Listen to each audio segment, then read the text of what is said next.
Health गुरु में आपका स्वागत है। मैं हूं डॉक्टर आकांक्षा। दिल का ख्याल रखना बेहद जरूरी है। हम अपनों का ख्याल तो रखते हैं, कई बार पूड़ियां तलने के बाद जो तेल बच जाता है हमें लगता है कि क्यों ना उस पर सब्जी बना ली जाए, पर क्या आप जानते हैं कि वो बचा हुआ तेल कितना हानिकारक है, वो दिल को कितना नुकसान पहुंचा सकता है। ऐसी कौन कौन सी चीजें जो दिल को नुकसान पहुंचाती है, इसी विषय पर हम बात करेंगे। तो चलिए करते हैं अपने कार्यक्रम की शुरुआत। हमारे साथ अपोलो इंदौर से जुड़ रहे हैं डॉक्टर के रोशन राव। तो अब उनसे हम जानेंगे कि नियमित हार्ट चेकअप क्यों जरूरी है और इसके फायदे क्या है। तो डॉक्टर साहब, क्या फायदे हैं इसके? हाँ, नियमित हार्ट चेकअप इसलिए ज़रूरी है क्योंकि हार्ट अटैक अगर एक बार आता है तो हम उस स्थिति पे नहीं होते कि हम कोई भी अस्पताल में 2 या 3 घंटे में पहुंच पाएँ। और इस दौरान जो हमारी आर्टरी 100% बंद रहती है उसमें बहुत सारे डैमेजेस हमारे हार्ट को करके जाती है, क्योंकि हार्ट हमेशा चलता रहता है। तो इस कारण से हार्ट अटैक आए उससे पहले हमें पता चलना चाहिए कि हम एट रिस्क हैं हार्ट अटैक के। सो जब भी हम 30 है तो एक बार हेल्थ चेकअप कराएं जिसपे टीएमटी और लिपिड प्रोफाइल ज़रूरी हो। उसके बाद अगर वो नॉर्मल आता है तो अगले दशक में एक बार, मतलब 40 में, और 40 के बाद हर दशक में 2 बार टेस्ट कराने चाहिए। 50 के बाद जो दशक आता है 50 से 60 के बीच में, उसमें 3 बार टेस्ट कराएं। ये कभी भी अगर पॉजिटिव आती है, टीएमटी या लिपिड प्रोफाइल बड़ा होता है, तो आप अपने रिलेटिव कार्डियोलॉजिस्ट से मिलें और उनको उससे दवाइयाँ चालू करें। इससे हमें हार्ट अटैक नहीं होगा। दूसरी चीज़ ये है कि हमारे जो हार्ट अटैक के बाद जो हमारा ट्रीटमेंट चलता है उसमें भी हम लोग नियमित हेल्थ चेकअप्स कराते हैं, सो दैट अगर कोई प्रॉब्लम उभर के आने वाली हो तो हमें पहले पता चल जाए और कोई अकस्मात कोई दिल का दौरा ना पड़े इस कारण, और हम ऐसी स्थिति में ना हो जहाँ पे हमको कोई हेल्प ना अवेलेबल हो। जब हमें पता चल जाता है कि हमारे पास हार्ट की प्रॉब्लम है, कुछ हेल्प की ज़रूरत है, तो हम उस हिसाब से उसको प्लान कर सकते हैं। इसलिए हेल्थ चेकअप्स बहुत ज़रूरी है, पहली चीज़। दूसरी चीज़ ये कि जब हेल्थ चेकअप हमारा नॉर्मल आता है तो हमारी जो दिनचर्या है, जो हम सही चीज़ें कर रहे हैं, जैसे एक्सरसाइज करते हैं रेगुलरली, खान पान में ध्यान रखते हैं, तो हमारी जो इन पे भरोसा, इन पे की बिलीफ है कि हम जो कर रहे हैं बहुत अच्छा कर रहे हैं, इन पे भरोसा करके हम उसको कंटिन्यू कर सकते हैं। तो it gives us confidence. Second चीज़ ये है कि अगर हमारी कुछ प्रॉब्लम्स आ रही, कोलेस्ट्रॉल बढ़ा है, तो हम नियमित डाइट को चेंज कर सकते हैं, डाइटिशियन से मिल सकते हैं, अपना खान पान रहन सहन चेंज कर सकते हैं। सो ये भी एक अच्छे हेल्थ की तरफ हमें धकेलता है। सो हार्ट हेल्थ चेकअप इसलिए ज़रूरी है इन 3-4 चीज़ों के कारण। जी, आमतौर पर जब व्यक्ति स्वस्थ रहता है तो वो कभी इस तरह की चीज़ों पर ध्यान नहीं देता और लगता है हमें कि हम तो पूरी तरह स्वस्थ हैं, हमें डॉक्टर की क्या ज़रूरत। लेकिन आपने बताया कि नियमित जांच भी बेहद ज़रूरी है। डॉक्टर साहब, हाई ब्लड प्रेशर जो है वो भी कहीं ना कहीं हार्ट अटैक का कारण बनता है, तो क्या हाई ब्लड प्रेशर को कंट्रोल किया जा सकता है? हाई ब्लड प्रेशर एक बहुत ही ईजिली डिटेक्टेबल बीमारी है। क्यों? हमें बीपी चेक करना और हमें पता चल जाता है। आजकल ऑटोमेटेड बीपी भी एपरेटस अवेलेबल है, तो इसको डायग्नोज करना सबसे आसान है। इनकी कुल around 75 to 80 medications blood pressure को ट्रीट करने की अवेलेबल हैं। हमारे यहाँ जो टोटल ब्लड प्रेशर की जानकारी होती है वो सिर्फ 50% लोगों को पता होता है कि ब्लड प्रेशर है। इसको 50% डिजीज़ भी कहा जाता है।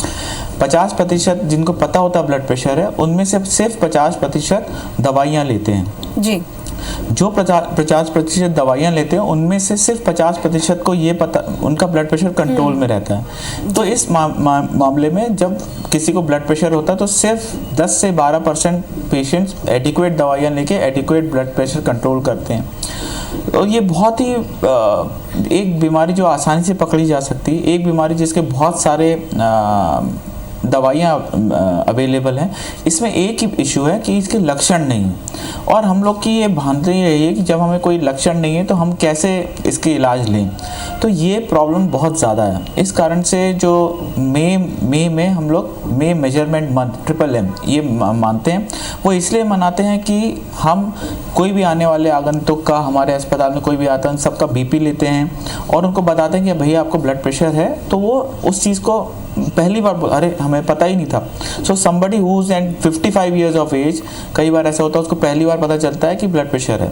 उसके बाद हम जो जांचें करते हैं उसमें पता चलता है किडनी का प्रॉब्लम हो गया। ब्लड प्रेशर के 3 या 4 जो ऑर्गन है बहुत ज़्यादा इफेक्ट होते हैं। एक तो ब्रेन है जिसे ब्रेन स्ट्रोक्स, दूसरा हार्ट है जिसमें हार्ट अटैक और पंपिंग कम होना जिसको हार्ट फेलियर कहते हैं, तीसरी किडनी की बीमारियां। और ये तीनों ऑर्गन्स इतने वाइटल और इतने इंपॉर्टेंट हैं कि अगर किसी को ब्रेन हेमरेज हो गया तो आगे आने वाले 20 साल, सपोज 50 साल का है तो उसको बेड रिडन होगा। तो ये सारी चीज़ें बहुत ही भयावह होती है और इसलिए ब्लड प्रेशर को कंट्रोल करना बहुत बहुत आवश्यक है। तो सबसे पहले ब्लड प्रेशर को कंट्रोल करने के लिए हम ये माने कि हमें ब्लड प्रेशर हो सकता है, हम अपने पेरेंट्स या ग्रैंड पेरेंट्स को देखें, अगर उनको ब्लड प्रेशर है तो 70 से 80% चांस है कि आपको भी ब्लड प्रेशर होगा। हमेशा अपना जो मिरर है, आपका जो हेल्थ मिरर है वो आपके पेरेंट्स, आपके चाचा, आपके मामा, आपके दादा, इनमें होता है। तो जैसे उनको बीमारी है वैसे आपको हो सकती है। So when you realise at 30 year कि इनको ब्लड प्रेशर है, you also keep on checking your blood pressure every day और every month, so on so forth. आप डॉक्टर से मिलें, उनसे सलाह लें और रेगुलर ब्लड प्रेशर चेक कराएं। जब ब्लड प्रेशर हो तो एडिक्वेट जो टेस्ट होते हैं किडनी के, हार्ट के, ब्रेन के, वो कराएं।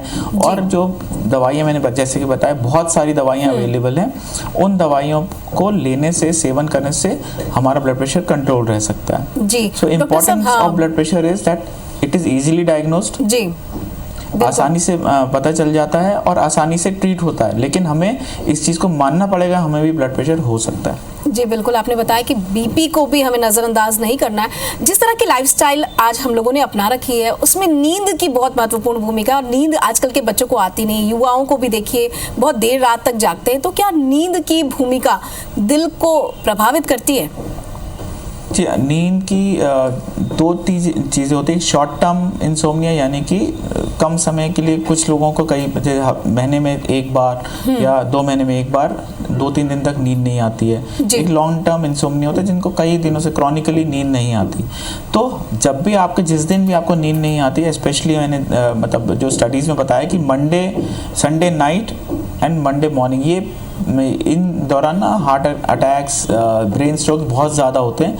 रीज़न ये होता है कि हमारी मंडे की प्रिपरेशन उतनी एडिक्वेट नहीं रहती, जिस कारण से हमें नींदें नहीं आती। इसको शॉर्ट टर्म इंसोम्निया कहते हैं। तो इसके लिए हमें, और ये बताया गया है जिनको नींद की कमी होती है या जो 7 घंटे से कम सोते हैं, उनमें हार्ट अटैक की दर 3 से 4 गुना बढ़ जाती है। एक दूसरी चीज़ ये कि जब भी हम नहीं सोते तो हमारी हार्ट रेट बढ़ जाता है, हमारा ब्लड प्रेशर टेम्परेरीली बढ़ जाता है। तो ये दोनों भी चीज़ें हमारे ब्रेन को भी इफ़ेक्ट करती हैं। इस कारण से एक एडुकेट नींद लेना बहुत बहुत ज़्यादा ज़रूरी है और हमें रोज़ 7 घंटे की नींद आवश्यक है। भले ही हम हमारी, क्योंकि जीवन शैली ऐसे कि हमारी लेट नाइट्स पार्टीज़ या लेट नाइट वर्क बहुत होते हैं आजकल, जो हमारे जो असाइनमेंट्स हैं वो बहुत ज़्यादा होते हैं, जिस कारण से हमारे नींद में बहुत ज़्यादा प्रॉब्लम्स होती है। But you should make sure कि नींद के 2 घंटे पहले पानी ना पिएं जी, क्योंकि फिर नहीं तो बीच में आपको हो सकता है यूरिनेशन हो, स्पेशली एल्डरली में। तो उनको 2 घंटे पहले पानी नहीं पीना चाहिए। खाना भी 2 घंटे पहले खाना चाहिए। थोड़ी सी वॉक ले सकते हैं। चाय, सिगरेट, कॉफ़ी का सेवन नींद आने के 2 घंटे पहले से नहीं लेना चाहिए।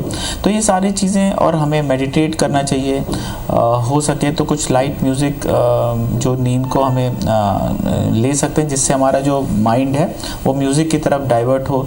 थर्ड, जो हमारे जो लैपटॉप, कंप्यूटर्स और मोबाइल्स हैं उसको हमें अपने बेडरूम तक नहीं ले जाना चाहिए। फोर्थ की जो नॉर्मल जो लाइट्स हैं, जो हमें सिर्फ और सिर्फ एक बहुत डिम लाइट में हमें सोना चाहिए। कई लोगों ने बड़ी बड़ी लाइट्स के साथ सोते हैं बिकॉज वो रीड करते हैं और रीड करते करते सो जाते हैं। तो इससे जो हमारा पीनियल ग्लैंड होता है एक ब्रेन में, जिसको master gland of the body कहते हैं, वो हमारी हर दिनचर्या रेगुलेट करता है। तो जब तक उसे अंधेरा नहीं दिखता है तो उसको लगता है कि अभी डे टाइम है, तो वो रेगुलेशन थोड़ा सा गड़बड़ हो जाता है। अब ये पीनियल ग्लैंड से जो हमारे काउंटर हार्मोन, स्ट्रेस हार्मोन्स रहते हैं, जो कॉर्टिकोस्टेरॉइड्स होते हैं, तो वो निकलते हैं, जिस कारण से हमारा रक्तचाप और ब्लड प्रेशर बढ़ जाता है। तो हमेशा बहुत ही डिम लाइट में सोएं, और जो कमरे का टेम्परेचर है पॉसिबल हो तो उसको 24 से 26 के बीच में रखें। फ़ैन बहुत तेज़ ना हो और लाइट बहुत तेज़ ना हो, इससे हमें अच्छी नींद आएगी। और 7 घंटे सोना चाहिए, 2 घंटे नींद के 2 घंटे पहले से कोई भी चीज़ का सेवन नहीं करना चाहिए। जी डॉक्टर साहब, आपने बहुत ही महत्वपूर्ण जानकारी दी और एक बहुत अच्छी बात आपने कही कि फैमिली हिस्ट्री एक मिरर ज़रूर हमें देख लेना चाहिए। तो जो फैमिली हिस्ट्री जिनकी रही है हार्ट अटैक की, तो उन्हें किस तरह की सावधानी रखनी चाहिए, किस तरह के चेकअप उन्हें कराते रहना चाहिए? जी, फैमिली हिस्ट्री में एक चीज़ होती है जो मेल्स में 55 से पहले या फीमेल्स में 65 से पहले अगर आपके घर में किसी को हार्ट अटैक आया है, इसको प्री मैच्योर सीएडी कहते हैं। तो ये प्री मैच्योर सीएडी आमतौर पे हमारे रहन सहन या हमारे खान पीन से ज़्यादा इफेक्ट नहीं होता, इसका इफेक्ट होता है हमारे बॉडी कंस्टिट्यूशन से, हमारी फैमिली हिस्ट्री से। तो ऐसे पेशेंट, ऐसे जो नॉर्मल लोग हैं जिनके घर में प्री मैच्योर हार्ट अटैक्स हुए हैं, उनको अपना लिपिड प्रोफाइल, अपने जो न्यू मार्कर्स कुछ आए हैं जैसे कि होमोसिस्टीन लेवल्स या एलपीएल लेवल्स, जो आपके जो डॉक्टर्स हैं, कार्डियोलॉजिस्ट हैं, वो सजेस्ट करेंगे, वो कराने चाहिए। अगर वो बढ़े हुए हैं तो उनका त्वरित समाधान, त्वरित इलाज करना चाहिए। हमें एक एडिक्वेट बॉडी वेट रखना चाहिए। हमें जो खाने पीने में हमें एक टाइम फ्रूट्स और टोटल कैलोरी इनटेक को रेगुलेट करना चाहिए।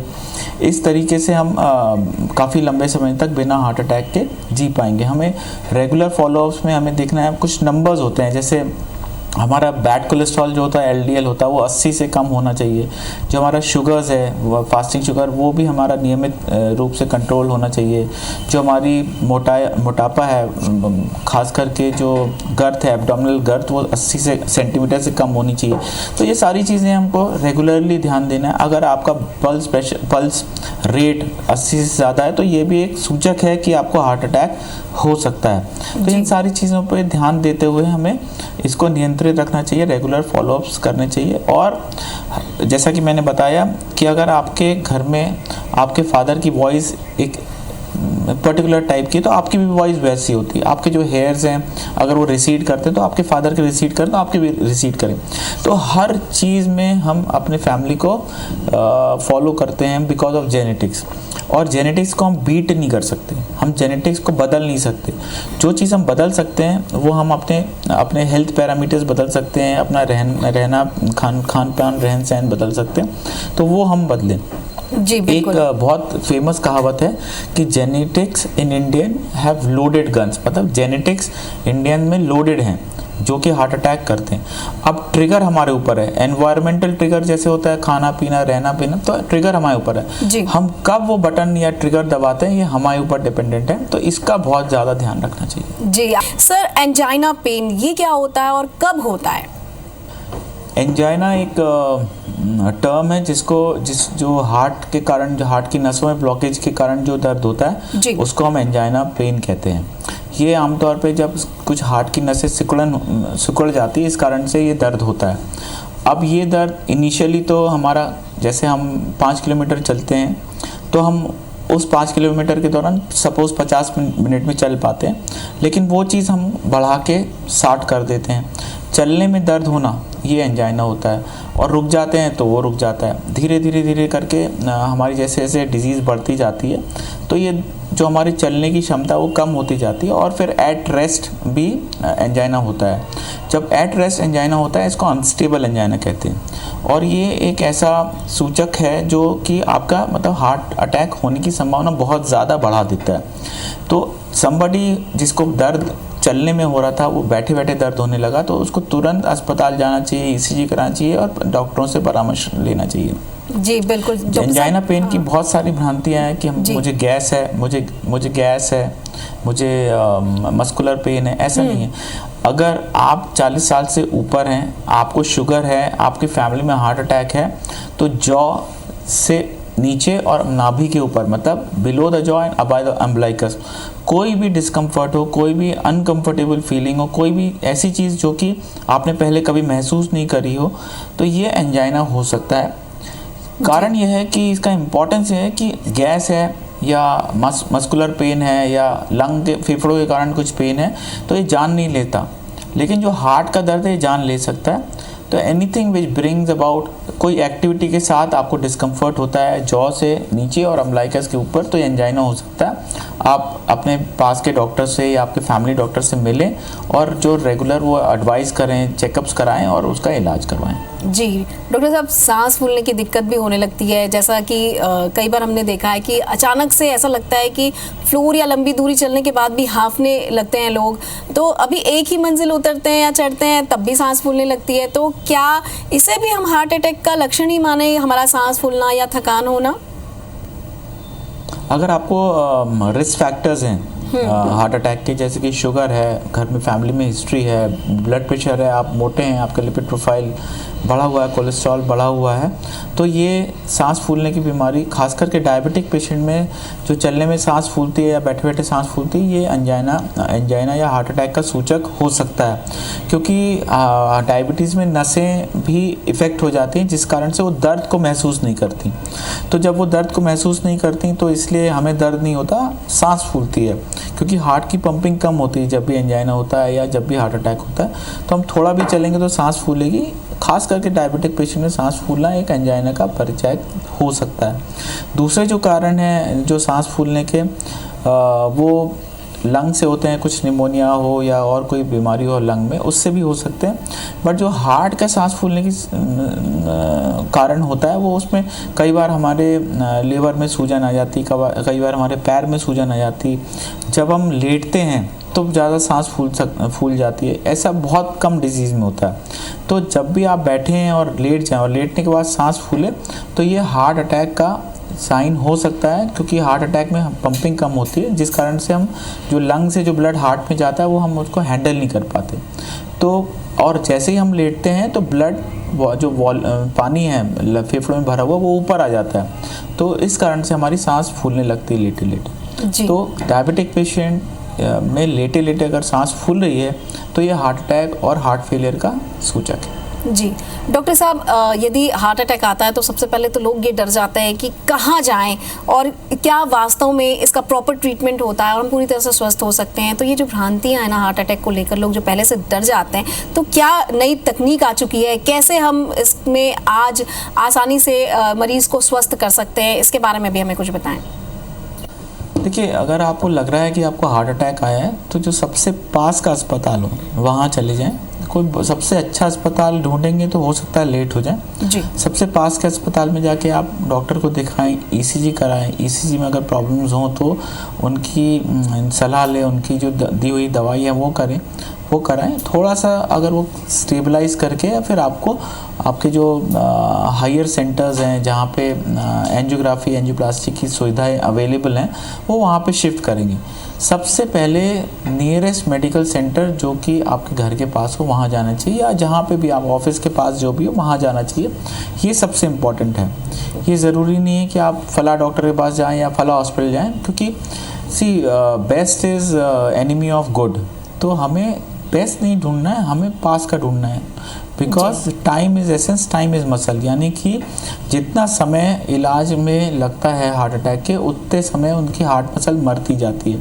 तो जितनी जल्दी हमें प्रॉपर इलाज मिलेगा उतनी जल्दी हम हार्ट अटैक की मसल्स को बचा पाएंगे। So this is what is heart is muscle, मतलब टाइम इज़ मसल कहते हैं। जी। तो ये है। दूसरी चीज़, नई जो तकनीकें हैं वो ये है कि जैसे आपको हार्ट अटैक पता चलता है उसके आधे घंटे के भीतर हम पेशेंट को कैथ लैब में ले लेते हैं। कैथ लैब में जब हम एंजियोग्राफी करते हैं, जो हार्ट की नस बंद होती है उसको खोल लेते हैं। इसकी सक्सेस रेट अराउंड 95 to 98% है आज के परिप्रेक्ष्य में। और जो एक खून पतला करने की दवाइयाँ देते हैं जिसको क्लॉट बस्टिंग मेडिकेशंस कहते हैं जी। इनकी जो सक्सेस रेट जो नए हैं उनके अराउंड 60 से 65% है। तो अगर समय है, अगर 2 घंटे से कम में आप कोई ऐसे अस्पताल जहाँ पे एंजियोप्लास्टी हो सकती है वहाँ पहुँच सकते हैं तो आप वहाँ जाइए। अदरवाइज एक और जुमला कहते हैं, उसको बोलते हैं ड्रिप एंड शिप। ड्रिप से वो खून पतला करने की दवाइयाँ लगाएं, थोड़ा स्टेबलाइज हो, और शिप मतलब कि आप नियरेस्ट जहाँ पे एंजियोग्राफी केपेबल हॉस्पिटल है वहाँ चले जाएं। तो ये भी एक तरीका है जिसको हम फैसिलिटेटेड थ्रोम्बोलिसिस कहते हैं। सर, एक सवाल और भी है कि लोग मरीज जो नस बंद होती है उसको, हाँ, मरीज की जुबान पर एक दवाई भी रखी जाती है, ऐसा कहा जाता है कि उससे थोड़ा स्टेबल हो जाता है, क्या ये इसमें सच्चाई है और वो कौन सी दवाई होती है?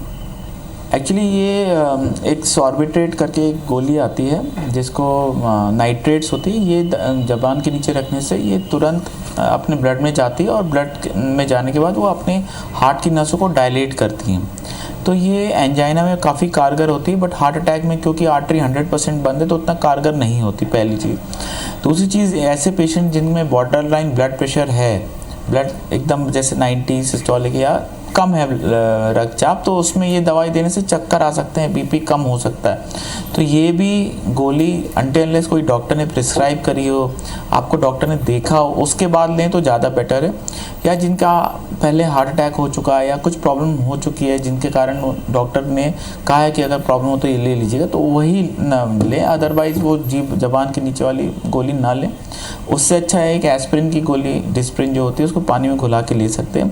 बट जो नाइट्रेट्स है ये बीपी कम कर सकती है, तो आजकल हम उसको ऐसे प्रिस्क्राइब नहीं करते, हम सलाह नहीं देते कि वो लें बिना डॉक्टर को दिखाएं। जी डॉक्टर साहब, आप चलते चलते हम चाहेंगे कि वर्ल्ड हार्ट डे पर आपका क्या संदेश है हमारे दर्शकों के लिए? हाँ, वर्ल्ड हार्ट डे एक दिन हम मनाते हैं 29 सितंबर को। वो इसलिए मनाया जाता है क्योंकि हमारी जो मृत्यु की 30% मृत्यु, जो टोटल मृत्यु होती है, 30% हार्ट अटैक्स के कारण होती है। जो इंडिया में जो हार्ट अटैक्स होते हैं वो 10 साल छोटे एजेस में होते हैं, और ये अराउंड लगभग 50 साल के होते हैं, जो अपने कमाने के और सेटलमेंट के प्राइम पे होते हैं, जिनके ऊपर माँ बाप का दारोमदार रहता है और बच्चों की रिस्पॉन्सिबिलिटी रहती है। तो ये एक बहुत ही फ्रूटफुल लाइफ होती है जो कि पूरा एक फैमिली को बनाती है। इस कारण से मैं ये चाहूँगा कि आप लोग अपने हार्ट का रेगुलर 30 साल के बाद रेगुलरली इलाज कराएं। अपने मापदंड जैसे कि ब्लड प्रेशर, शुगर, आपकी वेट, इन सब चीज़ों को कंट्रोल में रखें और रेगुलरली नियमित व्यायाम करें। 1 कटोरी फल रोज खाएं और मेडिटेट करें और 7 घंटा खूब नींद लें, और इस तरीके से आप अपने हार्ट अटैक को अपने से दूर रख पाएंगे। जाते जाते एक ही बात बोलूँगा, जब भी आप देखते हैं अपने हेल्थ के बारे में सोचेंगे तो अपने चाचा, मामा, दादा, फादर, मदर, इनको देखें, और ऐसी कोई चीज़ नहीं है जो आपको वहाँ तक नहीं पहुँचाएगी। सिर्फ आप ही इस चीज़ को रोक सकते हैं। अगर उनको बीमारी है, हार्ट अटैक है, डायबिटीज़ है, तो आपको भी होना तय है।